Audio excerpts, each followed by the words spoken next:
अगर महाराजगंज में एम्स होता, महाराजगंज में मेडिकल कॉलेज होता, हाँ। तो उनका बॉडीगार्ड उस दिन पर्चा दाखिला दिए मरा नहीं होता, तुरंत अस्पताल में गया होता, तुरंत वो बच जाता। अच्छे डॉक्टर होते, उनको इलाज होता, अच्छा मशीन उसमें होता।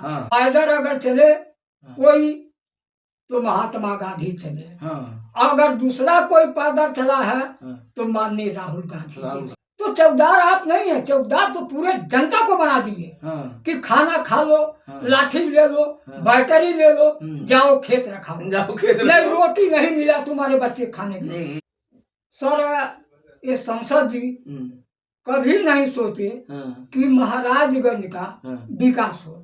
यह नाते जब अधिकारी आते हैं तो महाराजगंज के धन लूट के ले जाते हैं, और इनको बोलने भर करती हिम्मत तो है नहीं कि उनसे हिसाब लें कि अगर महाराजगंज में एम्स होता, महाराजगंज में मेडिकल कॉलेज होता, तो उनका बॉडीगार्ड उस दिन पर्चा दाखिला दिए मरा नहीं होता, तुरंत अस्पताल में गया होता, तुरंत वो बच जाता। अच्छे डॉक्टर होते, उनको इलाज होता, अच्छा मशीन उसमें होता। तो हमारे महाराजगंज को ये दशा है कि कोई पूछने वाला नहीं है, कोई पूछने वाला नहीं है। लेकिन एक शेर आज पैदा हुआ है जिसका नाम है राहुल गांधी। राहुल गांधी ने कन्याकुमारी से कश्मीर तक ले पैदल अगर चले कोई तो महात्मा गांधी चले, अगर दूसरा कोई पैदल चला है तो माननीय राहुल गांधी चले। अब जनता सोच रही है कि बिना राहुल गांधी के, बिना कांग्रेस के यह देश का कल्याण नहीं होगा। आप साल में 6,000 रुपया दे रहे हैं और 36,000 दे रहे हैं। खाद 50 किलो का 45 किलो कर दिए। कांग्रेस के समय में कौड़ी तेल 90 रुपया था, 350 रुपया कर दिए। अब 140 करोड़ जनता के प्रधानमंत्री हैं, वो कहे कि 2 करोड़ नौकरी देंगे, वो प्रधानमंत्री कहे हैं कि महिला के खाता में 15 लाख रुपया जाएगा। जनता जो है लड़के को पढ़ाते पढ़ाते लड़के का बाल काला बाल सफेद हो रहा है, चन्नू का बाल गिरने लगता है, लेकिन माननीय प्रधानमंत्री जी की इसका कोई चिंता नहीं है। माननीय प्रधानमंत्री जी जब सोनिया गांधी ने 2013 में कही कि सोबरत राय से कि तुम किसानों को पैसा दे दो, सोबरत राय ने कहा कि तुम कौन हो कहने वाली। उसको मनमोहन सिंह प्रधानमंत्री उस समय थे, उसको जेल में डाल दिया। जब 2014 में माननीय प्रधानमंत्री जी माननीय मोदी जी हुए तो उसको जेल से बाहर कर दिए, और टीवी में या पेपर में कहे कि इसका पारे पलटी बेचवा करके हम सारे किसानों को पैसा दे देंगे। सर आज तकले किसी किसान को पैसा नहीं मिला और सोबरत राय दुनिया से चले गए। अब आज 6 महीना के पहले यही माननीय प्रधानमंत्री जी कहे कि आप लोग सहारा वाले सब लोग ऑनलाइन कराइए, और 40 दिन में खाता पैसा आ जाएगा। आज तक सर जी किसी को खाता में पैसा नहीं आया। सहारा इंडिया का ये कहाँ के न्याय है? ये कहाँ के न्याय है? आज सर जी क्या दशा हो रहा है किसानों का, उसका कुछ कहने की बात नहीं है। महंगाई चरम सीमा पर है कि जनता तड़फड़ा रही है। आज बोलेरो का अगर नंबर लगवाना है तो 1,000 से 900 रुपया, ट्रैक्टर का नंबर लगवाने में 1,000 से 900 रुपया लगता है। अच्छा, तो कह रहे हैं जो एक सांसद जी कहते हैं कि यहाँ हमारे कर्मचारी बहुत बढ़िया काम कर रहे हैं, हमने सड़कों का जाल बिछा दिया है, तो इस पर आपका क्या कहना है? हाँ सर जी, ये बात सही कर रहे हैं, गलत नहीं कर रहे हैं। कर्मचारी ऐसा काम कर रहे हैं कि वो दुनिया देख रहा है, सड़कों को जाल बिछा दिए हैं, ये सही बात है।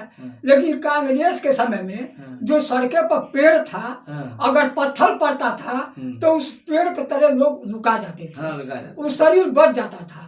लेकिन ये पेड़ कटवा कर साफ कर दिए, लेकिन सड़क बनवाए, बड़ा अच्छा काम किए, लेकिन सड़क के अंदर आरी आरी पेड़ लगवाने का इनके अंदर ज्ञान नहीं है।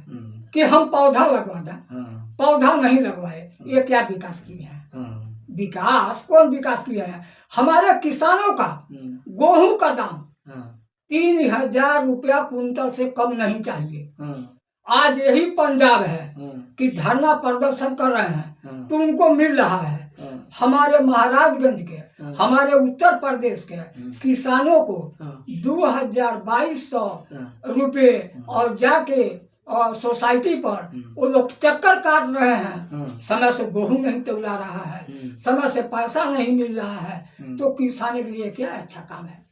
जब जनता दल में हर्षवर्धन सिंह MP हुए तो पहला काम गरौरा चीनी मिल का उद्घाटन किए। अच्छा, उसको हर्षवर्धन सिंह ने मंजूर कराए।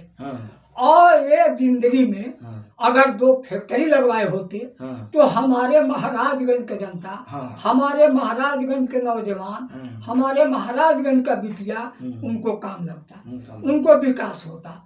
लेकिन महाराजगंज में तो समझ रहे हैं कि सबसे गिरा हुआ महाराजगंज है, इसके लिए विकास नहीं होगा, तब वो हमको जनता जिताई है। उनको तो MP बनने से मतलब है, जनता के विकास का कोई मतलब नहीं है कि हम जनता को विकास करें, जनता पर ध्यान दें। तो जनता तो भोली भाली है, लेकिन अब जनता सोच रही है, अब जनता सोच रही है कि अब बदलाव करना जरूरी है। लोग कहते हैं अरे 5 साल देखनी हम, ये प्रधान के, ये मंत्री साहब के, तो 5 साल और देखेंगे। तो 5 साल 30 साल देखे, 30 साल देखे। अब नहीं देखेगी जनता। अब जनता उब गई है, इतनी महंगाई है कि कमर तोड़ दिया है। अब जनता बदलाव करेगी, इसको कोई रोक नहीं पाएगा। आप कह रहे हैं हम चौकीदार हैं, तो चौकीदार आप नहीं है, चौकीदार तो पूरे जनता को बना दिए कि खाना खा लो, लाठी ले लो, बैटरी ले लो, जाओ खेत रखाओ, जाओ खेत नहीं रोटी नहीं मिला तुम्हारे बच्चे खाने के लिए, चावल नहीं मिलेगा तुम्हारे बच्चे खाने के लिए, तो चौकीदार आप क्या बनेंगे? चौकीदार तो सारे जनता को बना दिए। अच्छा चाचा, ये बताओ अपना जान महाराज इनके जनता को क्या संदेश देना चाहते हैं आप? महाराज उनका जनता को यही संदेश है कि आप अब सोचो, अब सोचने का समय आ गया है। एक ही वोट प्रधानमंत्री देंगे और एक ही वोट आप देंगे। आप चाहेंगे तो महाराजगंज से दिल्ली का कुर्सी पलट जाएगा। आप ये सोच लीजिए कि जिसका परिवार राजीव गांधी इस देश के लिए मारे गए, इस देश के लिए इंदिरा गांधी मारे गए, और किसी का परिवार नहीं मारा गया। इस देश के लिए कुर्बानी हुए। आज समय आ गया है, आप लोग कृपा करके और ध्यान देके, जिसने सींचा है, जिसने अंग्रेजों को भगाया है, उस बच्चे को जिसने त्याग कर रहा है, माननीय राहुल गांधी को आपको वोट देना है।